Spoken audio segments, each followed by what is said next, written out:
Et salut, bienvenue dans cette nouvelle vidéo. Donc là, le projet suit son cours, on a pas mal de nouveautés dont on vous parlera la prochaine fois certainement. On a déménagé, on a avancé sur le projet. Donc reste connecté, abonne-toi si tu veux savoir un petit peu la suite de nos aventures. Merci à tous ceux qui nous ont rejoints et merci pour votre soutien. Dans cette vidéo, je vais te parler un petit peu des réparations que j'ai fait à l'intérieur du voilier, notamment juste nettoyage, peinture, passage de gel coat, mais aussi un peu, j'ai appris à faire un petit peu de strat pour réparer une des amarres à l'arrière et le chandelier qui passait à travers la coque. Donc voilà, je te montre un petit peu ce que j'ai appris. Je te parle aussi des erreurs que j'ai faites, des erreurs notamment avec le gel coat qui sont avérées assez dramatiques au niveau de la santé. J'espère que ça pourra être utile. En tout cas, merci pour vos conseils là sur les dernières vidéos. Si vous avez d'autres conseils, n'hésitez pas à partager en commentaire. Comme on apprend, on est toujours preneur. Et en tout cas, merci pour votre soutien et pour votre gentillesse. Allez, c'est parti.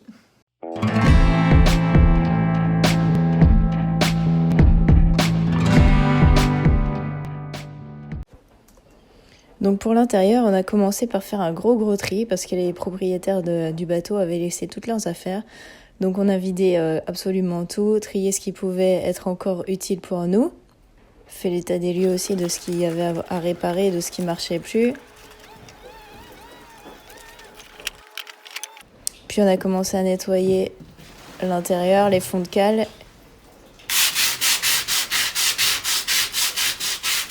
Et poncer.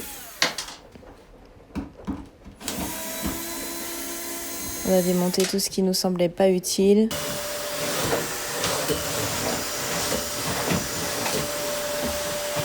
Comme il fallait remettre le bateau à l'eau, on a fait l'anti-fouling, donc poncer encore et repeindre. On a fait une petite vidéo sur cette étape-là. Si ça vous intéresse, n'hésitez pas, je vais vous mettre le lien juste ici. Une fois que Norma a été mis à l'eau, on a continué les réparations.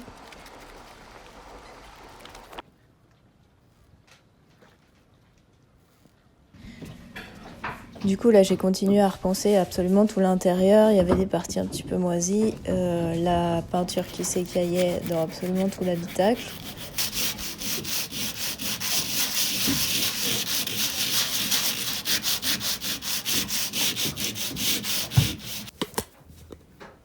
J'ai tombé le panneau d'élec pour avoir accès au mur ici pour pouvoir poncer.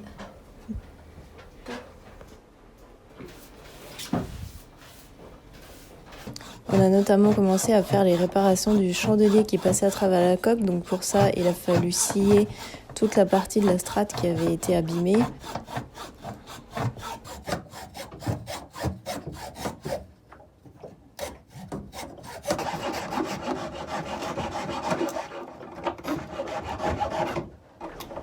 Dehors, on entend Damien qui s'occupe de poncer la partie de la mare, lui, qui est venu m'aider ce jour-là. Merci Damien.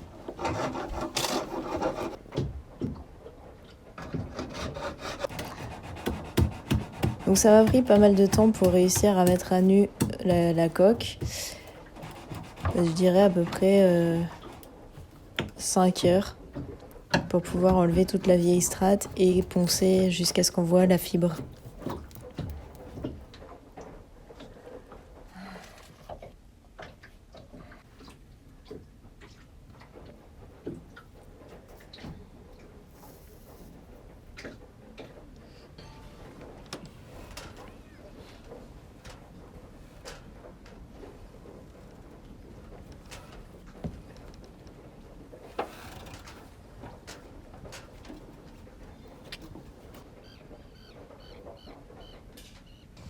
Il est 15h20, on attaque l'apponçage.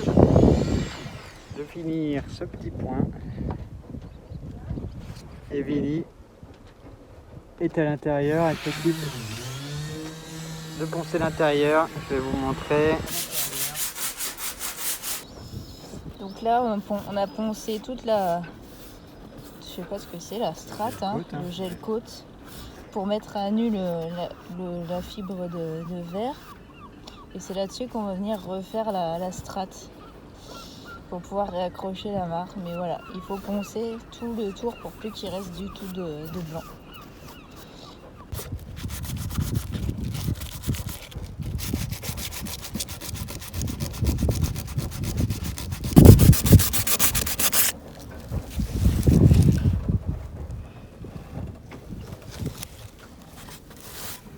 Voilà, là on commence à voir la fibre de verre. Et du coup, il y a toute la couche au-dessus que je suis en train de gratter. Ça a pris 1 heure de faire juste le petit centimètre là. Voilà. Pour donner un ordre d'idée.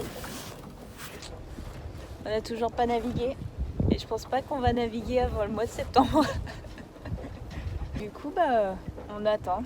Mais bon, ça nous permet de continuer à faire les travaux dessus. Même s'il est prêt à naviguer, on a quand même toujours du boulot à faire dessus. Ouais, on avance. Voilà, quand on fera notre première navigation, il sera tout prêt. On s'était pas non plus rendu compte du temps de ponçage.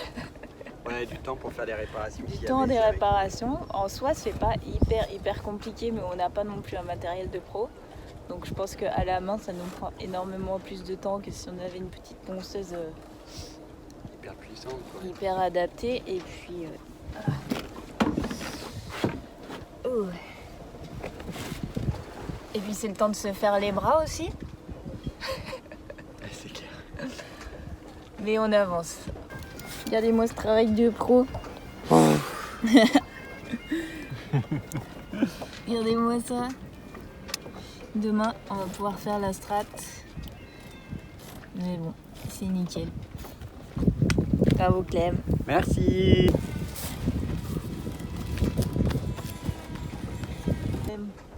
On est pas mal. On est pas mal. Et voilà. Allez hop, c'est parti pour la strat. On est prêt.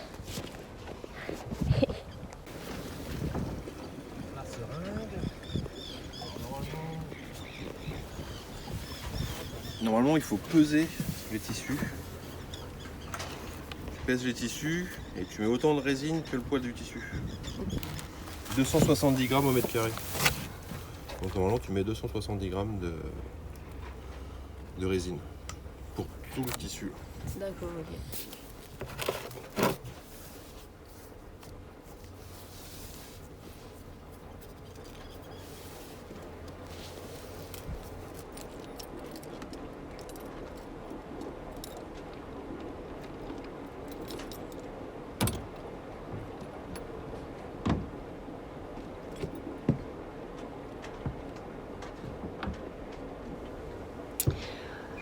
Voilà, donc là on est sur le chantier pour refaire un peu de strat, notamment sur l'amarre qui était à l'arrière, qui était complètement cassée, qu'on a pu arracher à la main, et sur le chandelier qui est juste derrière moi, qui pareil passait à travers la coque. En fait, ils avaient déjà refait, je pense, un peu de strat, mais au toucher, elle était encore toute gluante. Donc je pense qu'elle avait mal séché et du coup ça avait passé à travers, l'eau rentrait dans l'habitacle. Donc on a décidé de refaire ça. Pour faire ça, on a eu de l'aide de Damien et Céline qui sont venus nous aider déjà pour voir faire un petit peu l'état des lieux. C'est eux qui avaient vu que le chariot de grand voile par exemple était abîmé et qu'il fallait le refaire avant de partir en navigation. Donc Damien et Céline, ils avaient fait une formation de maintenance de bateau et ils sont de très bons conseils. Damien est venu m'aider un petit peu sur le bateau pour montrer comment est-ce qu'il fallait procéder et ce qu'il fallait faire. Donc on les remercie beaucoup parce que c'est grâce à l'aide de personnes comme ça qu'on avance sur le projet. Donc vraiment, merci à vous. Et donc voilà, là je suis le 2e jour. Donc quelques conseils pour faire la strat. Petit 1, il faut qu'il fasse beau. Donc on a eu un petit peu de mal là sur le mois de juillet parce qu'il a plu pendant un mois, donc on n'a pas pu trop avancer, mais là c'est bon, cette semaine pas de pluie prévue, donc il faut qu'il fasse beau sur plusieurs jours parce que voilà, l'humidité ça empêche à la strate de sécher et ça fait probablement le résultat qu'on avait au départ, c'est-à-dire une strate qui s'enlève et qui reste moite, gluante, donc, et qui ne tient pas. Petit 2, il faut du temps. Parce que rien que pour poncer, enlever, ça nous a pris 2 jours. Pour poncer 1 cm, ça prend 3 heures. pour mettre à nu la couche de tissu pour pouvoir ensuite refaire une strate propre. Donc beaucoup de temps pour des toutes petites surfaces. Et ensuite, c'est avoir le bon matos. Donc nous, on a acheté un petit kit tout fait avec de la fibre de verre et de la résine polyester. Faire attention, hier on s'est fait avoir, ça durcit extrêmement vite. Ils mettent 7 minutes, en fait nous au bout de 2 minutes le pot était complètement durci, donc on a perdu quasiment 20 €. J'ai été obligée d'en racheter un aujourd'hui de pot. Je vais vous montrer à quoi ça ressemble. Voilà, c'est ça qu'on a acheté, ça coûte 17 €. Et donc hier on a fait la bêtise de faire en 2 fois, on a pensé que ça allait le faire, 7 minutes ça nous laissait un petit peu le temps, mais en fait pas du tout. Première étape, voilà, on a refait la forme pour le saquet d'amarrage. Donc du coup voilà, aujourd'hui je suis bonne pour recommencer parce que ce qu'on a fait hier là qu'on peut voir derrière moi, on a réussi à poser uniquement deux petites bandes de tissu. Le tissu, je vous montrerai, c'est du tissu tressé de fibre de verre. Il y en existe plusieurs sortes. Pour celui-là, on a pris celui qui était le plus solide, et pour en dessous, c'est plus un mat de verre. Donc aujourd'hui, je suis bonne pour reponcer parce que du coup, comme c'était pas terminé hier, il faut que je reponce un peu, que je nettoie avant de refaire encore de la strate. Voilà. Allez, je vais me mettre en tenue et c'est parti.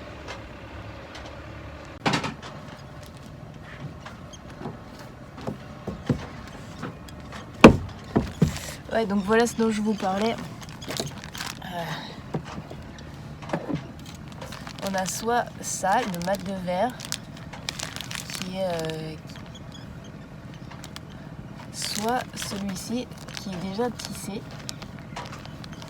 Donc on a utilisé celui-là pour les amarres et celui-là pour la strate en dessous pour le chandelier. Attention, il faut bien mettre des gants et bien se protéger quand on fait ça, parce qu'en fait le verre rentre dans la peau. Donc faut pas hésiter à mettre plusieurs couches de gants. Moi je me suis fait avoir la première fois, j'avais un t-shirt court comme ça, et donc j'avais mis des gants mais je m'étais pas protégé l'avant-bras, et du coup j'avais l'avant-bras plein de verre le soir. C'est très désagréable, ça met plusieurs jours à passer, donc toujours bien se couvrir quand on fait ça.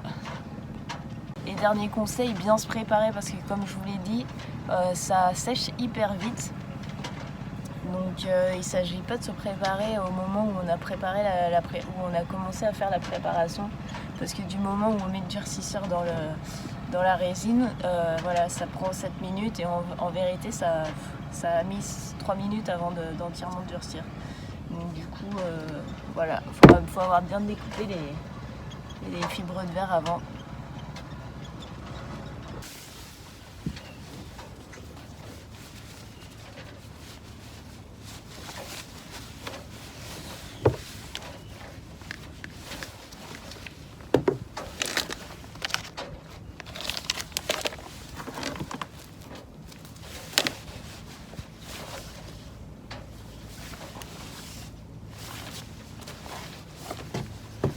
Et un petit conseil pour les gants, tu peux en mettre 2 ou 3 en superposé. Comme ça, quand ça commence à coller, là, que tu as les mains plein de résine, t'enlèves un, t'en as un autre en dessous. Damien qui m'a donné la petite astuce. Je trouve ça très cool. Parce que franchement, comme le temps est super compté avec la résine, c'est pas quand tu as commencé qu'il faut penser à changer de gants. Hop, le petit pot. Et allez, let's go.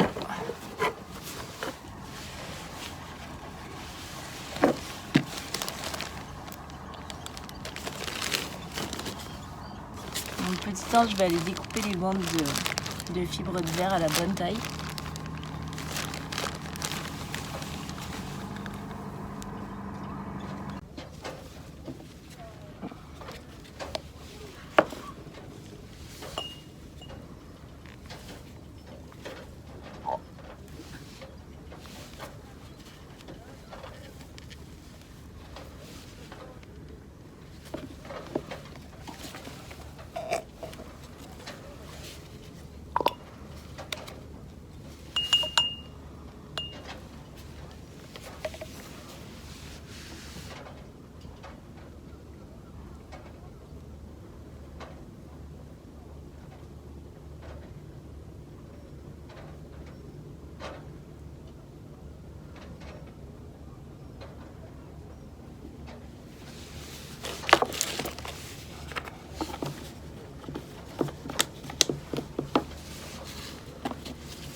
Comme je vous ai dit, ça sèche super vite. Voilà, là c'est déjà en train de durcir. C'est de la folie.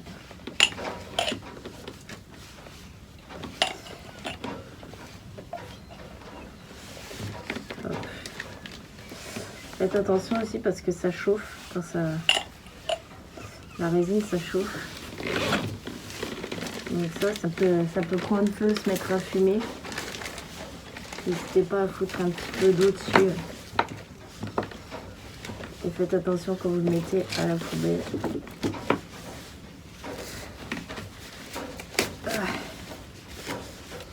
Voilà, c'est fait. On va voir ce que ça donne. Il va attendre que ça sèche.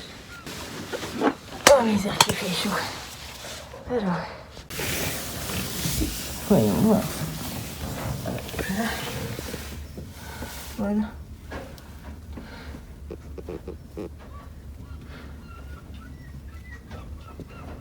On va laisser sécher. Je verrai tout à l'heure.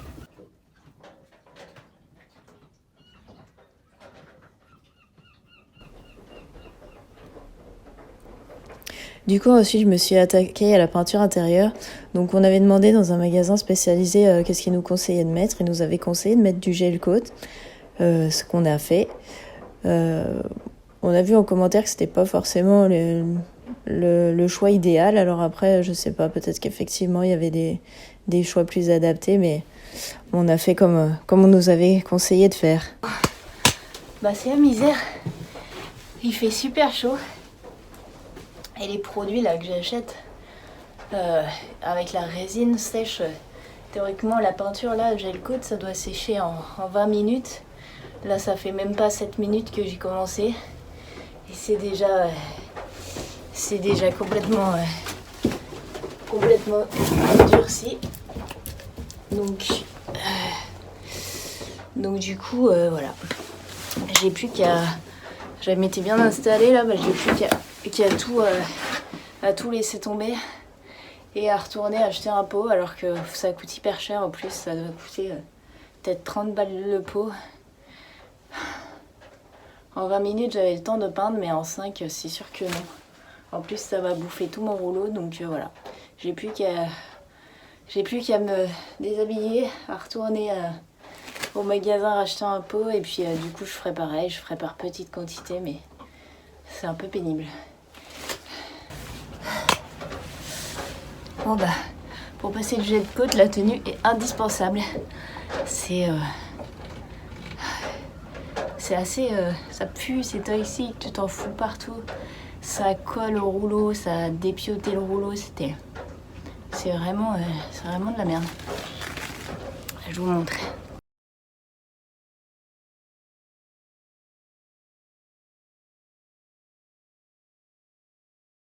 Et là oui.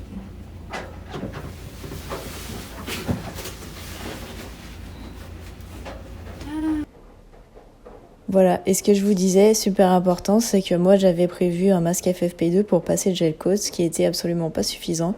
Le soir, j'ai commencé à avoir du mal à respirer, j'ai passé une nuit affreuse et ensuite j'ai eu les poumons complètement brûlés. Ça a tenu à peu près une semaine avant de pouvoir se dégager complètement. Donc voilà, il faut absolument avoir un masque à cartouche, que ce soit pour faire le gel coat, mais aussi à mon avis pour passer tout ce qui est anti-fouling, etc. On peut pas faire l'impasse de ça, c'est vraiment très, très nocif.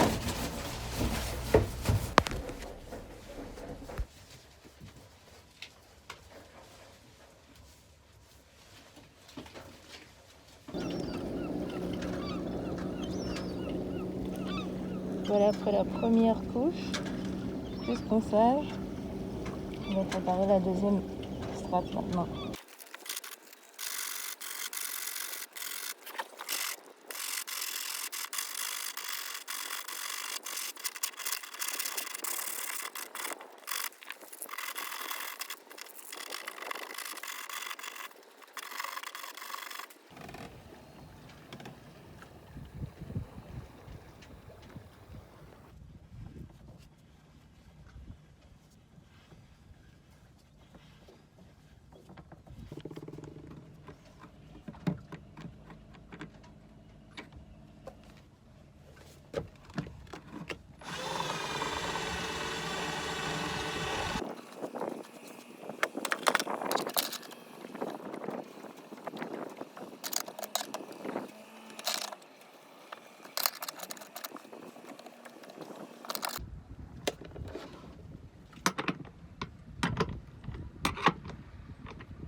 Et voilà, on a réparé la mât, la strate refaite et en dessous on a quand même rajouté par sécurité une plaque de contreplaqué marine pour vraiment répartir les forces.